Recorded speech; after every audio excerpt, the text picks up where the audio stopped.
En la salud pública de nuestro país. Fernando, soy Luis Novarecio. Buen día, Nación. Buen día, Luis. Un gusto hablar con ustedes. Bien, empecemos de lo particular a lo general. Comienza la vacunación contra el dengue. ¿Quién se tiene que vacunar? Bueno, nosotros hoy estamos comunicando en la página del Ministerio de Salud de la ciudad los vacunatorios que hemos puesto a disposición y toda la información precisa. A partir del miércoles que viene se abren los sistemas de turnos para que pidan turno y a partir del lunes 30 empieza la aplicación de la vacuna en la ciudad de Buenos Aires. ¿Quiénes se pueden vacunar? Adolescentes de 15 a 19 años que residan en la ciudad de Buenos Aires. Ese es el criterio con el cual vamos a aplicar el inicio de la campaña de vacunación. Bien, los que deseen, no es mandatorio, no es obligatorio.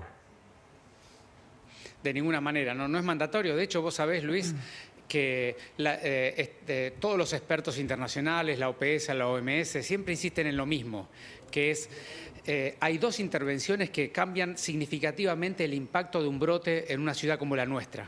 La primera intervención es el trabajo colaborativo, cooperativo entre los gobiernos y los ciudadanos en la búsqueda de cortar el ciclo del mosquito. Después, si querés, volvemos a este punto un segundo. Sí. Y la segunda intervención es la comunicación a la ciudadanía de que sepan que si en el verano hacen fiebre, se tienen que rehidratar por boca muy rápidamente desde su casa y consultar al médico y un sistema de salud que esté disponible, accesible y que los atienda oportunamente. Entonces, cortar el ciclo y una ciudadanía y un sistema de salud competente son las dos intervenciones más trascendentes para la campaña de la epidemia. Luego, las fumigaciones focalizadas, la vacunación focalizada, son secundarias en términos del impacto real que tienen en el brote. Sin embargo, viste que siempre la comunicación se la lleva buena parte de la discusión de la vacuna, pero claro, gracias por la oportunidad de explicar que las dos primeras medidas son verdaderamente lo más trascendente que tenemos que hacer. Y ahí me voy a detener en la de cortar el ciclo del mosquito, pero digo, adolescentes entre 15 y 19 años que residan en la capital federal. Si hay otra persona que quiere vacunarse, no será en los vacunatorios públicos, sino si se lo aconseja su médico, siempre hay que decirlo, en forma privada, ¿verdad? Es exactamente como cualquier vacuna que esté aprobada por la ANMAT, como esta, que esté fuera de lo que sería una campaña pública. Efectivamente, cualquier persona puede ir a una farmacia y comprársela y aplicársela. Bien. De vuelta a lo que aprendimos con las vacunas. No es que te evitas el dengue, evitas eventualmente los riesgos graves de la enfermedad, ¿es correcto? Bueno, esta vacuna, viste que tiene una lógica muy diferente a la del COVID y nosotros venimos con una lógica del COVID, porque el COVID, ¿te acordás? Era para las personas mayores, para las más vulnerables y las que tenían comorbilidad. Y esta vacuna es todo lo contrario, es para los más jóvenes en general que tengan buena inmunidad porque está contraindicada en embarazo, en situaciones de daño de la inmunidad y además, como bien dice el fabricante en su prospecto, no tiene información sobre la utilidad de la vacuna en mayores de 60 años, por un lado, y tiene escasa información sobre la utilidad de la vacuna en pacientes diabéticos que han tenido enfermedades graves. Es decir, que es una vacuna como esa virus vivos atenuados, pero están vivos al fin. Hay que tener algunos cuidados y algunas recomendaciones muy diferentes a lo que eran las otras vacunas. Hay toda una polémica respecto a si el gobierno libera la provisión de vacunas como corresponde. ¿Qué tenés para decir desde Buenos Aires? No, yo creo que, digamos, es importante volver a lo que estábamos diciendo hace un rato. Primero, no desviar la campaña de comunicación del dengue en los ejes principales, que es el corte del ciclo del mosquito y el aprendizaje de los síntomas y la consulta precoz, porque fíjate que, te vuelvo a insistir, las comunicaciones y todas las entrevistas que yo hago se lleva toda la charla a la vacuna, que es lo que todo el mundo dice que es el problema de las campañas de vacunación, que desvían el foco de lo principal. Y luego recordar que la Comisión Nacional de Inmunizaciones, la OPS, es decir, todos los expertos internacionales que trabajan con esta vacuna, recomiendan aplicar la vacuna de manera focalizada y segmentada. ¿Qué es focalizada? En los lugares donde hay un alto tránsito viral y segmentada, empezando por los adolescentes de 15 a 19. Entonces, el Gobierno Nacional lo que está haciendo es distribuir las vacunas en los departamentos del noreste y el noroeste, que es el foco, que tuvieron alto tránsito. Claro. Entonces, por supuesto que se ajusta a cada uno de los departamentos y por eso es que las cantidades son lo que son, ¿no? Pero te vuelvo a insistir, es muy preocupante que todo el mundo esté con el foco en la vacuna porque significa que estamos perdiendo el foco en lo trascendente, ¿no? Bien, vamos a lo trascendente. ¿Cómo corto la cadena del mosquito? Bueno, en la ciudad de Buenos Aires, porque en cada lugar puede ser diferente, en la ciudad de Buenos Aires tenemos 4 momentos del ciclo a lo largo del año. El primer momento en el que estamos ahora, que le quedan algunas semanas, pocas, es el momento donde no hay ningún adulto Aedes aegypti. Hay adultos de otro tipo. Vos vas ahora a la plaza y en el pasto vas a encontrar algunos mosquitos, pero esos no son Aedes aegypti. El Aedes aegypti está más en nuestra casa, en nuestro trabajo, ¿no? Sí. Entonces, en este momento en la ciudad aún no hemos detectado ningún adulto Aedes aegypti. ¿Eso qué quiere decir? En la etapa 1, que es esta, es el momento más lábil del ciclo del mosquito, porque como no hay adultos, si vos sacás a los huevos que tenés guardados del año anterior en tu casa, en tu trabajo o en el peridomicilio, no hay ningún adulto que lo pueda reponer. Entonces, este es el momento de ir a buscar los lugares donde hubo agua el año pasado, aunque ahora no haya, o los lugares donde ahora hay agua y se junta agua en la lluvia, y cepillar bien los bordes con un cepillo de cerda más o menos dura, o si no puedes cepillar bien, tirar el agua hirviendo a los costados de los bordes, en las canaletas, en los desagües, en los cacharros que tenés para las mascotas, alrededor de tu casa, tirar las cosas que junten agua, es decir, todo aquello donde los huevos quedaron depositados, sacarlos, porque está sobradamente demostrado que si vos sacás los huevos, la masa de mosquitos en el verano es infinitamente menor.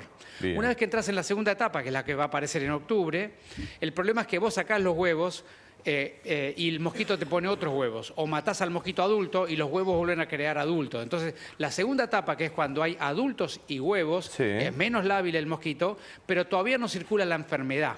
Es decir, que todavía de octubre a diciembre es un momento muy importante para seguir trabajando en lo que famosamente se habla de descacharreo, que es ir a buscar el tanque de agua si tenés la tapa bien puesta, atrás en el fondo de manzana, adelante en tu casa, en tu trabajo, el potus, en fin, todo lo que ya la gente sabe, ¿no? En mis redes yo comunico permanentemente todos los días ejemplos típicos donde se junta el agua y están los huevos.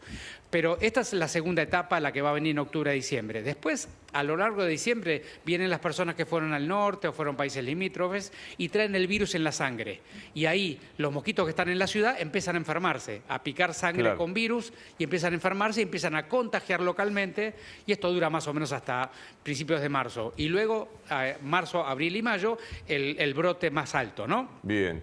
Me quedó donde más tenemos que ya trabajar con las fumigaciones. Me quedó súper claro lo que tenemos que hacer, sobre todo esto de la limpieza de receptáculos de agua, de alcantarillas, esto del agua caliente o cepillado, definitivamente.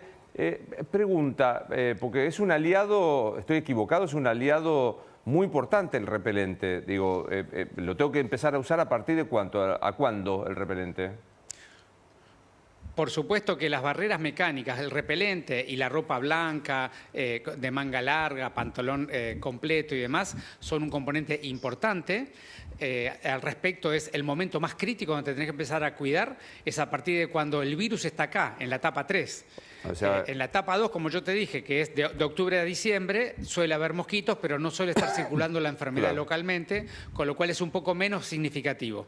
Pero a partir de diciembre es muy importante que empiecen ese tipo de protecciones. Siempre recordando que el Aedes aegypti, a diferencia de los otros mosquitos que hay en la ciudad, es un mosquito que está más en el interior, alrededor donde vivimos, no está en el río, en la laguna, en el lago, en el gran parque, en un lugar donde se junta, o la pileta de natación. Ahí el mosquito no pone los huevos, el mosquito Aedes se lo pone en pequeños recipientes de volúmenes de agua que no circulen, porque si hay una circulación de agua, no lo ponen en lugares de agua con circulación. Entonces, saber un poquitito más sobre este mosquito en particular nos ayuda a prevenirnos de la enfermedad. A veces yo explico todo esto, explico dónde está el mosquito y me dicen, no, bueno, pero voy a la plaza y me pican los mosquitos. Bueno, esa es otra discusión, que son mosquitos que no te transmiten la enfermedad, que te molestan. Pero es importante conocer la lógica de este mosquito en particular. ¿Por qué no sos ministro de Salud del mundo, Fernán? O sea, la verdad que hay poca gente tan clara, y aparte tan generoso, vos lo llamás y te atiende. ¿No probaste ser ministro de Salud del mundo? Estoy probando con tratar de seguir el camino que mi vida me da sentido, ¿no? Y ahora, la verdad que yo tenía mucha intención de desarrollar esta etapa de mi vida como un servidor público. Estoy experimentando y aprendiendo a ser servidor público. Es un enorme esfuerzo y no es para toda la vida, te tengo que decir, ¿eh? Total. Y última, ¿cómo vivís, digamos, un tipo contemporizador? Yo me acuerdo en la época de la pandemia que se decían barbaridades y Quirós seguía contestando con una empatía y con una amabilidad. ¿Cómo vivís estos tiempos, tanta violencia y comunicación entre todos nosotros? con mucha pena, Luis, porque como alguna vez te dije en una charla, es la capacidad de aprendizaje de los seres humanos requiere de la capacidad de escuchar y tratar de aprender o comprender lo que piensa el otro, sobre todo si el otro piensa distinto. Porque el aprendizaje está en el pensamiento distinto, no en confirmar lo que vos pensás. Y el aprendizaje es un elemento esencial que hace que las sociedades puedan procesar los problemas que tienen y al día siguiente estar mejor preparadas para atenderlos.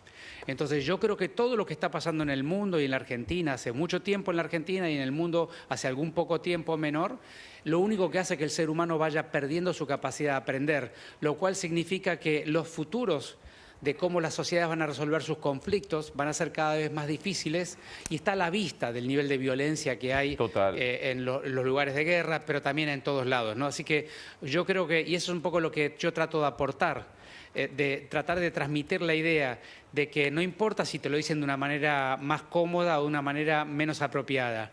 Lo importante es lo que el que piensa distinto te está transmitiendo y en lo que te está transmitiendo hay algo para aprender, aunque sea una crítica. Y en la medida que las sociedades no puedan absorber las críticas, las diferencias y ver de ahí qué puede aprender, lo que va a pasar es que cada vez más frente a un problema, vamos a buscar el culpable, en vez de frente a un problema lo vamos a analizar y vamos a buscar una solución.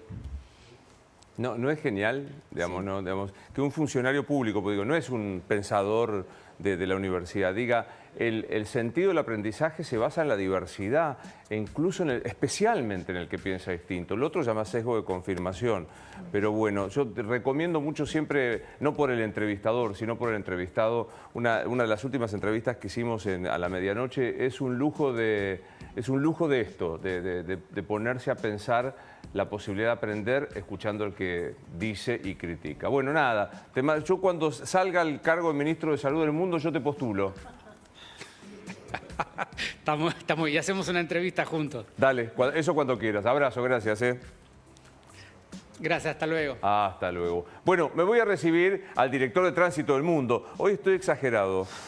Estoy, como decía un jefe mío en Rosario, tengo adjetivación delirante. Estoy con una adjetivación